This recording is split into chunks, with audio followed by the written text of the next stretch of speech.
ایک صاحب نے سوال کیا کہ امام کے ساتھ رکوع اور سجدے میں رکوع اور سجدے کی تسبیح کتنی دفعہ پڑھنی چاہیے؟ کیا امام کے بولنے سے پہلے جتنی دفعہ مرضی تسبیح پڑھ لیں؟ اس کا جواب ہے کہ جی ہاں۔ مثال کے طور پر میں جب سجدے میں جاتا ہوں نا تو رکوع میں جاتا ہوں تو میں کیسے تسبیح پڑھتا ہوں، ذرا غور کیجیے گا، بالکل اسی انداز میں نا، سبحان ربی الاعلی، سبحان ربی الاعلی، سبحان ربی الاعلی۔ اب میں نے تو 3 دفعہ پڑھی نا، لیکن آپ اس وقت میں 7 دفعہ بھی پڑھ سکتے ہیں، 5 مرتبہ بھی پڑھ سکتے ہیں، بعض لوگ جلدی پڑھ رہے ہوتے ہیں، تو بالکل جائز۔ آپ امام جب تک سجدے میں ہے آپ تسبیحات پڑھتے رہیں، چاہے طاقت کے مطابق پڑھیں، جفت عدد کے مطابق پڑھیں۔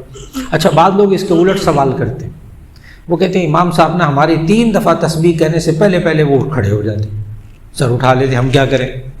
وہ امام جب سبحان ربی الاعلی، سبحان ربی الاعلی، سبحان ربی الاعلی، چلو اللہ اکبر، بالکل ٹھیک۔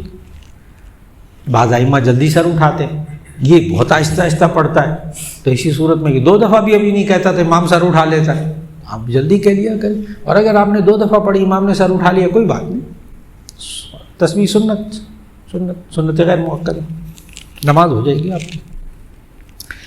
اور نا زیادہ لمبے سجدے فرض نمازوں کے اندر اور زیادہ لمبے رکوع فرض نمازوں کے اندر، اس سے نبی صلی اللہ علیہ وسلم نے بچنے کو کہا ہے۔ فرض نمازوں کے اندر امام کے لیے ہدایات مختلف ہیں، اس لیے آپ الگ نماز جتنی مرضی لمبی پڑھ لیں، لیکن جب آپ نماز پڑھائیں تو اس وقت کے لیے حکم ہے کہ نبی صلی اللہ علیہ وسلم نے فرمایا اذا امن احدکم فلیخفف الصلاۃ، جب تم میں سے کوئی امامت کرائے، اذا امم احدکم فلیخفف الصلاۃ، جب تم میں سے امامت کوئی کرائے تو اسے چاہیے نماز کو ہلکا کر کے پڑھائے۔